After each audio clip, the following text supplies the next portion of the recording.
महाराज ने वर्णन किए। प्रथम सुने भागवत। भक्त का लक्षण क्या है?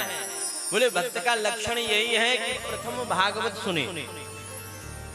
प्रथम सुने भागवत भक्त मुख भगवत वाणी। पर किसके मुख से सुने? बोले भक्त के मुख से भागवत सुने। जो भगवान का भक्त हो, वैष्णव हो,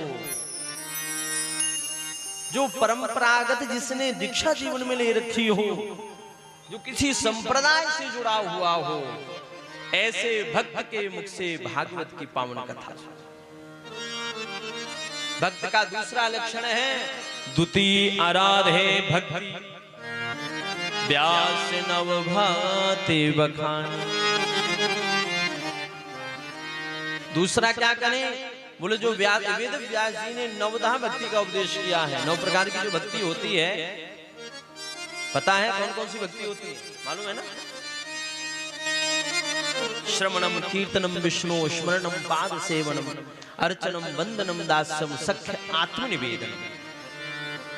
द्वितीय आराध है भक्ति व्यास नवभात बखानी। जिस जो 9 प्रकार की भक्ति है, 9 भक्ति में से एक भक्ति का भी अगर आश्रय जीव ले ले तो कल्याण हो जाएगा। एक व्यक्ति जीवन में आ गया। भक्त का तीसरा लक्षण क्या है? तृतीय करे गुरु समझ दक्ष सर्वज्ञ रसीलो। तीसरा बोले गुरु करे। गुरु कैसा हो? दक्ष, अदक्षा, दक्षा मुक्ति साधने वाला दक्ष नहीं। या दक्षा उत्पन्न जायते पुत्र वाला दक्ष नहीं। दक्ष का मतलब है जो जिसके अंदर भगवान, जो भगवान की भक्ति से परिपूर्ण हो, श्रेष्ठ हो, जिसके अंदर भगवान की भक्ति उत्तम कोटि की हो, जो भक्ति के रस में डूबा हुआ हो, जो निरंतर हरि नाम कीर्तन करता हो, हरि नाम भगवान का जप करता हो, ऐसा समझकर कि गुरु करे, ऐसा गुरु जीवन में करे। देखो गुरु हमेशा विचार करके करिए। हमारे गुरुदेव कहते हैं आजकल व्यक्ति जो है ऐश्वर्य को देख करके गुरु बनाता, या गुरु भी ऐसा शिष्य बनाता है जो पैसे वाला। मालदार अगर शिष्य है उसका तो बड़ा सम्मान होगा, गरीब है तो उसका कोई सम्मान नहीं।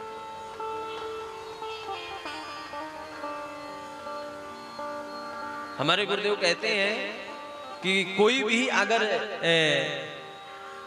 गुरु जब किसी चेला को बनाए तो एक चौपाई का कम से कम 108 बार पाठ करे। कौन सी चौपाई मालूम है? बोले हरे शिष्य धन, हरे शिष्य धन शोक न हरई, सो गुरु अवश्य नरक मह परई।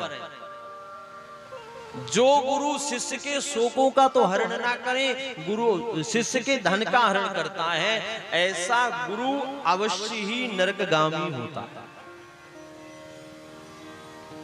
सिर्फ धन हरण करने के लिए गुरु नहीं बना है, उसके शोकों को हरण करने के लिए गुरु बना है, उसके क्लेशों को हरण करने के लिए गुरु बना है। गुरु बनने से पहले इस चौपाई को जरूर पढ़िए। इसलिए शिष्य को भी समझ करके बनाना चाहिए और गुरु को भी समझ करके शिष्य बनाना चाहिए। बहकावे में आकर के गुरु मत बनाइए, समझ करके गुरु बनाइए। चौथा है बोले चौथे होय विरक्त बसे वनराज जसी। चौथा भक्त का लक्षण है विरक्त हो जाए, विरक्त हो करके वनराज सीलो, वनराज वृंदावन में जाकर के वास करे।